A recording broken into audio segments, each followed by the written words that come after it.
Hi dear friends, അസ്സലാമു അലൈക്കും, നമസ്കാരം. അപ്പോൾ ഇന്നും എന്നത്തെയും പോലെ റമദാൻ വ്ലോഗ് തന്നെ ആയിട്ടാണ് കേട്ടോ വന്നിട്ടുള്ളത്. പക്ഷേ നമ്മൾ നോമ്പുതുറ വിഭവങ്ങളുടെ റെസിപ്പി ഒന്നും കാണിക്കുന്നില്ല. അത്താഴത്തിന് വേണ്ടിയിട്ടുള്ള ഭക്ഷണം ഒരുക്കിയിട്ടുണ്ടായിരുന്നു. അപ്പോൾ അതിൻ്റെ കുറച്ച് റെസിപ്പീസാണ് കാണിക്കുന്നത്. നമ്മൾ വീട്ടിലുള്ള കുറച്ച് ഐറ്റംസ് വെച്ചിട്ട് തന്നെ ഉണ്ടാക്കിയ സിമ്പിളായിട്ടുള്ളൊരു അത്താഴം റെസിപ്പിയാണ് ഇന്ന് കാണിക്കുന്നത്. അപ്പം ഞാൻ വേഗത്തിൽ ആദ്യം നോമ്പ് തുറക്കാനുള്ള ഐറ്റംസൊക്കെ റെഡിയാക്കി കൊണ്ടിരിക്കുകയാണ്. അപ്പം പുട്ട് റെഡിയാക്കി കൊണ്ടിരിക്കുന്നുണ്ട്. ഇതാ ഇവിടെ സ്റ്റൂ റെഡി ആയിട്ടുണ്ട്.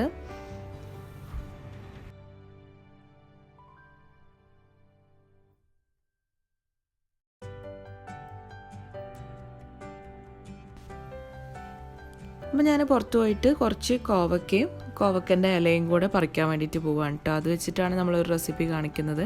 അപ്പോൾ നമ്മളുടെ ചെടിയൊക്കെ ഇപ്പുറത്തെ സൈഡിലേക്ക് മാറ്റിയിട്ടുണ്ട് കേട്ടോ. നല്ല വെയിലായിട്ട് ചെടികളൊക്കെ കരിഞ്ഞു പോവുകയാണ്. അതുകൊണ്ട് അവിടെ നിന്ന് മാറ്റിയിട്ടുണ്ട്. അപ്പോൾ ഇന്ന് രാവിലെ അതായിരുന്നു പണി. അപ്പോൾ ഇതാ നമ്മളുടെ കോവക്കവള്ളി ഈ ഒരു നെറ്റിലൂടെയാണ് പടർത്തിയിട്ടുള്ളത്. അപ്പോൾ കുറച്ച് കോവക്ക ഉപ്പയും ശത്തിനും കൂടെ ഇന്നലെ പറിച്ചിട്ടുണ്ടായിരുന്നു. പിന്നെ ഞാൻ കുറച്ച് കോവക്കൻ്റെ ഇലയാണ് മെയിനായിട്ട് എടുക്കുന്നത്. പിന്നെ അതിൻ്റെ കൂടെ കോവക്ക ഉണ്ടെങ്കിൽ അതും എടുക്കാമെന്ന് വിചാരിച്ചിട്ട് അങ്ങനെ ഇറങ്ങിയതാണ്. അപ്പോൾ ഇതാ കോവക്കയും കുറച്ച് കിട്ടിയിട്ടുണ്ടായിരുന്നു.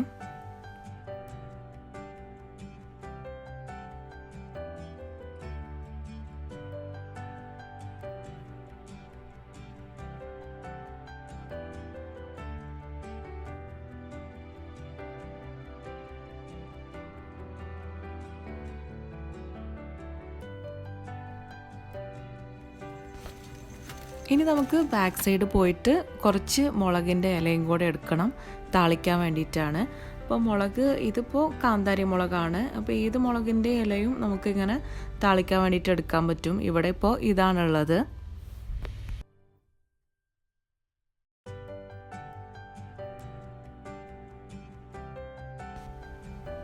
അങ്ങനെ മുളകിൻ്റെ ഇലയും കൂടെ എടുത്തിട്ടുണ്ട്.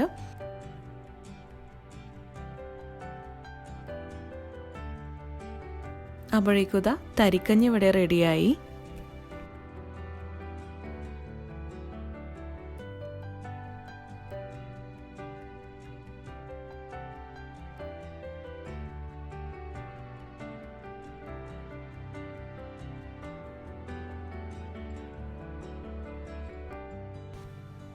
അതിനിടയിൽ ചോറിന് വേണ്ടിയിട്ടുള്ള വെള്ളം തിളപ്പിക്കാൻ വേണ്ടിയിട്ട് വെക്കുകയാണ്.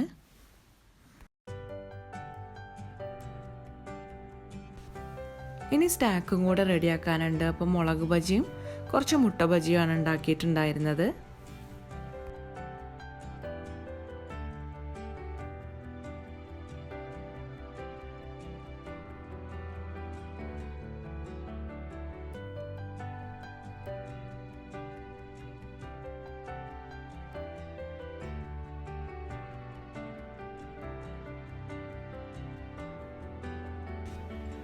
അപ്പോൾ അത് രണ്ടും റെഡിയായി.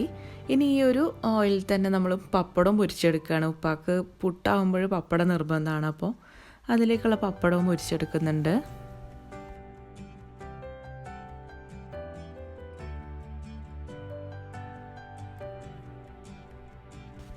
അപ്പോൾ നോമ്പ് തുറക്കാനുള്ള എല്ലാ കാര്യങ്ങളും റെഡിയായി. എല്ലാം ടേബിളിൽ സെറ്റ് ചെയ്ത് വെച്ചിട്ടുണ്ട്.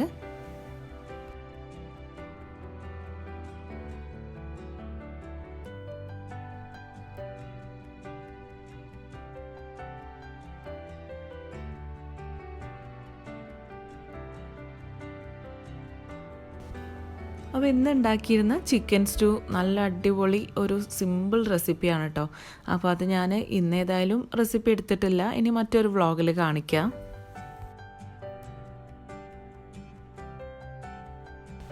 അങ്ങനെ എല്ലാവരും നോമ്പൊക്കെ തുറന്നു, നിസ്കാരവും മോത്തൊക്കെ കഴിഞ്ഞതിന് ശേഷം കിച്ചണിൽ വന്നിട്ട് ക്ലീൻ ചെയ്തുകൊണ്ടിരിക്കുകയാണ്. അതിനുശേഷം വേണം അത്താഴത്തിനുള്ളതൊക്കെ റെഡിയാക്കാൻ. അതിനിടയിൽ മീനൊന്ന് ഫ്രൈ ചെയ്തെടുക്കുകയാണ്. മീൻ നേരത്തെ മാരിനേറ്റ് ചെയ്തിട്ട് ഫ്രിഡ്ജിൽ വെച്ചതായിരുന്നു.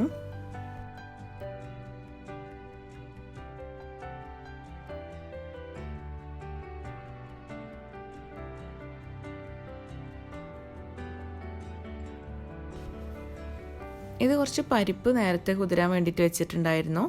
അപ്പോൾ അതൊന്ന് കഴുകിയിട്ടൊന്ന് വേവിക്കാൻ വേണ്ടിയിട്ട് വെക്കണം. നമുക്ക് തോരൻ ഉണ്ടാക്കാൻ വേണ്ടിയിട്ടാണ്. കോവക്കൻ്റെ കൂടെയൊക്കെ ഇട്ടിട്ട് ഒരു തോരന് റെഡിയാക്കാൻ വേണ്ടിയിട്ടാണ്.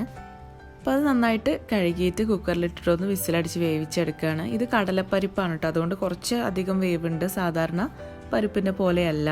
അപ്പോൾ അതിലേക്ക് ഉപ്പും കുറച്ച് മഞ്ഞൾപ്പൊടിയും കൂടെ ചേർത്ത് കൊടുത്തിട്ടുണ്ട്.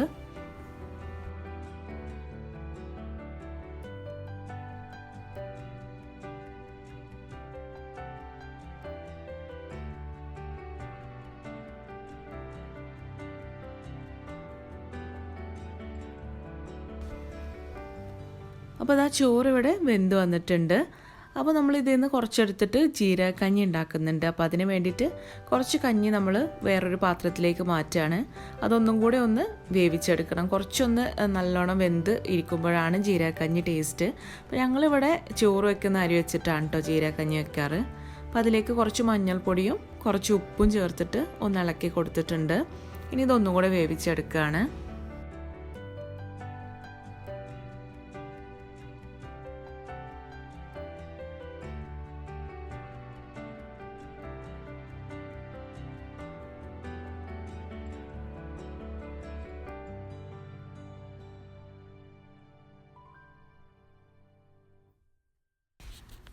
ഇനി നമുക്ക് ജീര കഞ്ഞിയിലേക്കുള്ള അരപ്പ് റെഡിയാക്കാം. അപ്പോൾ അതിന് വേണ്ടിയിട്ട് കുറച്ച് തേങ്ങ എടുത്തിട്ടുണ്ട്. ഇതിലേക്ക് ഒരു 3 ചെറിയ ഉള്ളി, പിന്നെ കുറച്ച് ചെറിയ ജീരകം. ഞാനിവിടെ ചെറിയ ജീരകം പൊടിയാണ് എടുത്തിട്ടുള്ളത്. അപ്പോൾ കുറച്ച് ചെറിയ ജീരകവും ചേർത്തിട്ട് നല്ല പേസ്റ്റ് ആക്കിയിട്ട് നല്ലോണം അരച്ചെടുക്കണം. അപ്പോൾ ഇതാ കഞ്ഞി ഇവിടെ വെന്ത് വന്നിട്ടുണ്ട്. ഇനി ഇതിലേക്ക് ഈ അരപ്പ് ഒഴിച്ച് കൊടുക്കുകയാണ്. കുറച്ച് വെള്ളവും ചേർത്തിട്ട് ഒഴിച്ച് കൊടുത്തിട്ടുണ്ട്. ഇനി നന്നായിട്ട് ഇതൊന്ന് തിളപ്പിച്ചെടുക്കണം. കുറച്ച് ഉപ്പും കൂടെ ചേർത്ത് കൊടുത്തിട്ടുണ്ട്. പിന്നെ ഇത് തിളച്ച് വരുന്ന സമയം കൊണ്ട് നമുക്ക് കുറച്ച് ചെറിയ ഉള്ളി തൊലിച്ചിട്ടൊന്ന് അരിഞ്ഞെടുക്കുകയാണ്. ഇനി ഇതൊന്ന് വറവിടേണ്ട ആവശ്യമുള്ളൂ. അപ്പോൾ നെയ്യിലാണ് വറവിടുന്നത്. അപ്പോൾ ചട്ടി ചൂടായി കഴിഞ്ഞപ്പോൾ ഒരു 2-3 ടേബിൾ സ്പൂൺ നെയ്യ് ഒഴിച്ച് കൊടുത്തിട്ടുണ്ട്. അതിലേക്ക് ചെറിയ ഉള്ളി ഇട്ടിട്ട് നല്ലോണം ഒന്ന് മൂപ്പിച്ചെടുക്കുക. ഇനി നമുക്കിത് കഞ്ഞിലേക്ക് ഒഴിച്ച് കൊടുക്കാം. അപ്പോൾ നല്ല ഹെൽത്തി ടേസ്റ്റി ജീരകക്കഞ്ഞി ഇവിടെ റെഡി ആയിട്ടുണ്ട്. അപ്പോൾ എൻ്റെ ഒരു ഫേവറേറ്റ് സാധനമാണ് ഈ ജീരകക്കഞ്ഞി എന്ന് പറയുന്നത്. പക്ഷെ നമ്മൾ എപ്പോഴൊന്നും ഉണ്ടാക്കാറില്ല. എന്നാലും എല്ലാ നോമ്പിനും ഒരു തവണയെങ്കിലും ജീരകക്കഞ്ഞി ഉണ്ടാക്കും കേട്ടോ. ഇനി നമുക്ക് തോരൻ റെഡിയാക്കാൻ വേണ്ടിയിട്ടുള്ള കോവക്കയും കോവക്കൻ്റെ ഇലയും ഒന്ന് അരിഞ്ഞെടുക്കണം.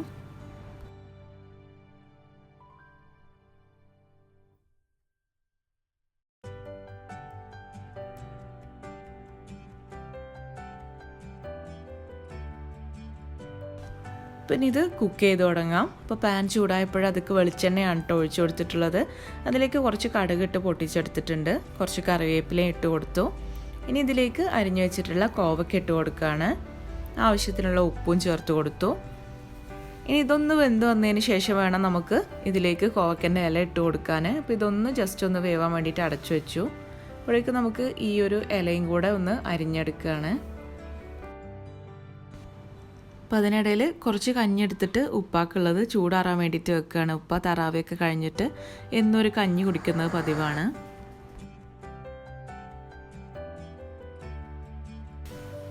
അപ്പോൾ കോവയ്ക്ക കുറച്ച് വെന്ത് കഴിഞ്ഞപ്പോൾ അതിലേക്ക് ഇലയും കൂടെ ഇട്ട് കൊടുത്തു. ഇനി നമുക്ക് തോരനിലേക്കുള്ള തേങ്ങ ഒന്ന് ഒതുക്കിയെടുക്കണം. അപ്പോൾ അതിന് വേണ്ടിയിട്ട് കുറച്ച് തേങ്ങ മിക്സിയിലേക്ക് ഇട്ട് കൊടുത്തിട്ടുണ്ട്. ഇതിലേക്ക് കുറച്ച് ചെറിയ ഉള്ളി, 2-3 പച്ചമുളക്, കുറച്ച് കറിവേപ്പില ഇതെല്ലാം ഇട്ടിട്ടുണ്ട്. ഇനി ഇതൊന്ന് ജസ്റ്റ് ഒന്ന് ക്രഷ് ചെയ്തെടുക്കുക. അപ്പോൾ ഇത് നമ്മൾ നേരത്തെ വേവാൻ വേണ്ടിയിട്ട് വെച്ചിട്ടുണ്ടായിരുന്ന പരിപ്പാണ്. അപ്പോൾ ഈ ഒരു പരുവത്തിൽ വെന്താൽ മതി. ഇനി നമുക്ക് കോവക്കയും ഇലയൊക്കെ വെന്ത് വന്നതിലേക്ക് ഈ പരിപ്പ് ഇട്ട് കൊടുക്കാം. അപ്പോൾ ഇതിൽ വെള്ളമൊന്നും ഒഴിച്ചു കൊടുക്കണ്ട. അപ്പോൾ പരിപ്പ് മാത്രം ഇട്ട് കൊടുത്തിട്ട് നല്ലോണം ഒന്ന് മിക്സ് ചെയ്തെടുത്തിട്ടുണ്ട്. ഇനി ഇതൊരു 5 മിനിറ്റ് നേരത്തേക്ക് നമുക്കൊന്ന് അടച്ചു വെച്ച് വേവിക്കാം.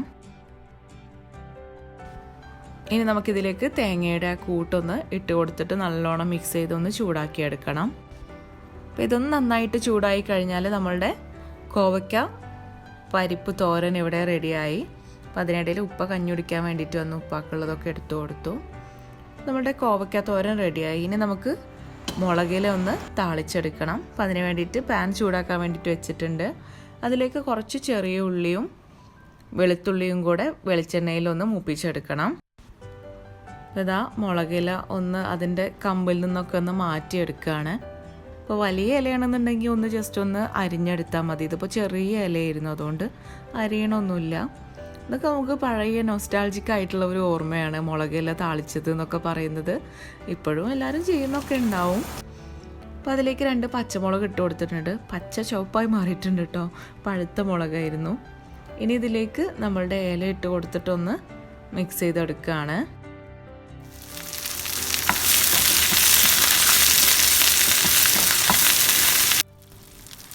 ഇനി ഇതിലേക്ക് കഞ്ഞിവെള്ളമാണ് കേട്ടോ ഒഴിച്ചു കൊടുക്കുന്നത്. കഞ്ഞിവെള്ളം ഒഴിച്ചതിന് ശേഷം ആവശ്യത്തിനുള്ള ഉപ്പും ചേർത്തിട്ട് ഇതൊന്ന് വേവിച്ചെടുക്കണം.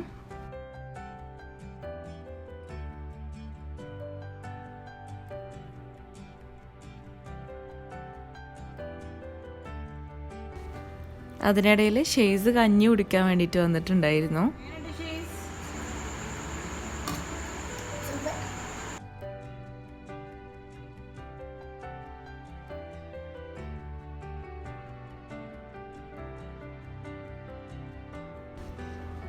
അപ്പോൾ അത്താഴത്തിനുള്ളതെല്ലാം റെഡിയായി. ഇതിനിടയിൽ മക്കളൊക്കെ ഓരോരുത്തരായിട്ട് 2ാമത്തെ ട്രിപ്പ് ഭക്ഷണമൊക്കെ കഴിച്ച് പോകുന്നുണ്ട് കേട്ടോ. മനുവും കെൻസും ഷേസൊക്കെ കഴിച്ച് പോകുന്നുണ്ടായിരുന്നു. അപ്പോൾ ഇനി എല്ലായിടത്തും ഒന്ന് വേഗത്തിലൊന്ന് ക്ലീൻ ചെയ്തെടുക്കുകയാണ്.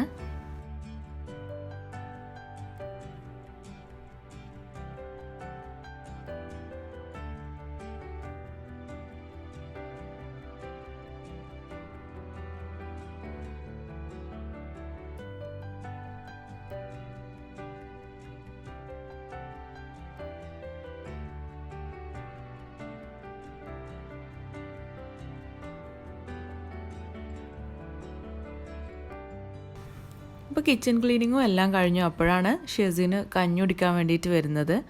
അപ്പോൾ അവനുള്ളത് എടുത്തു കൊടുത്തതിന് ശേഷം പിന്നെ ഞാനൊന്ന് ഫ്രഷ് ആയിട്ടൊന്ന് തറാവീഹ് നിസ്കരിക്കാൻ വേണ്ടിയിട്ടൊക്കെ പോയി.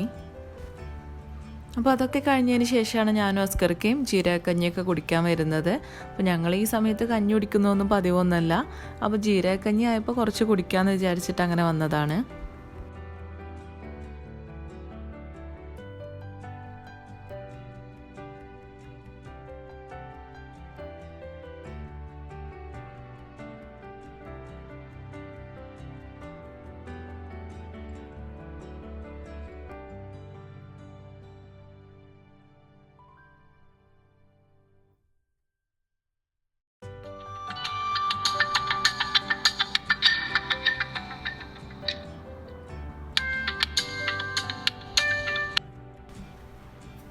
അപ്പോൾ അത്താഴത്തിനുള്ള സമയമായി. അത്താഴം കഴിക്കാൻ വേണ്ടിയിട്ട് എഴുന്നേറ്റതാണ്. അപ്പോൾ ഉപ്പയൊക്കെ നേരത്തെ ഞങ്ങൾ എഴുന്നേൽക്കുന്നതിൻ്റെ മുന്നേ എഴുന്നേറ്റ് കഴിച്ചിട്ടുണ്ട്. പിന്നെ മനുവും കെൻസും അവർക്കുള്ളത് പാക്ക് ചെയ്തിട്ട് അങ്ങനെ അവരുടെ വീട്ടിലും കൊണ്ടുപോയിട്ടുണ്ടായിരുന്നു. പിന്നെ ഞാനും ഷേസയും അസ്കർക്കയും ഷെസിനുമാണ് കഴിക്കാനുള്ളത്. അപ്പോൾ ഞങ്ങൾ 4 ആളും കൂടെ കഴിക്കുകയാണ്.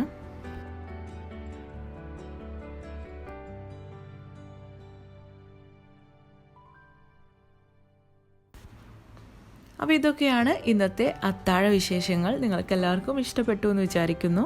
അപ്പോൾ ഇനി അടുത്തൊരു വീഡിയോയുമായിട്ട് ഉടനെ തന്നെ കാണാം. നിങ്ങൾക്ക് വീഡിയോ ഇഷ്ടപ്പെട്ട് കഴിഞ്ഞാൽ നിങ്ങൾ ലൈക്ക് ചെയ്യാനും ഷെയർ ചെയ്യാനും കമൻറ്റ് ചെയ്യാനും സബ്സ്ക്രൈബ് ചെയ്യാത്തവർ സബ്സ്ക്രൈബ് ചെയ്യാനും മറക്കരുത്. അപ്പോൾ ഇനി അടുത്തൊരു വീഡിയോയുമായിട്ട് കാണാം. അതുവരേക്കും ടേക്ക് കെയർ, ബൈ.